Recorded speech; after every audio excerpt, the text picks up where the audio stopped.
अहमद मीर को खुसूसी इंटरव्यू में साबिक सदर आसिफ अली जरदारी ने कहा है कि साबिक army chief general retire Qamar Javed Bajwa ने कहा था 5 मिनट में मार्शल लॉ लगा सकता हूं, जिस पर उन्हें कहा गया कि बिस्मिल्लाह करें क्योंकि शेर पर चढ़ना आसान है, उतरना नहीं। पहले भी पाकिस्तान बचाया था, अब भी पाकिस्तान को बचाएंगे।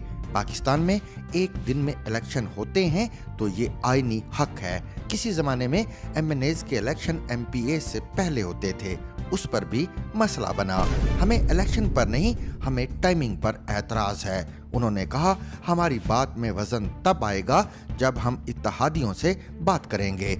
आसिफ जरदारी का मजीद कहना था सियासी जमात के कारकुन एहतजाज करते हैं, हथियार नहीं उठाते। मेरे और इमरान खान के डोमिसाइल का फर्क है।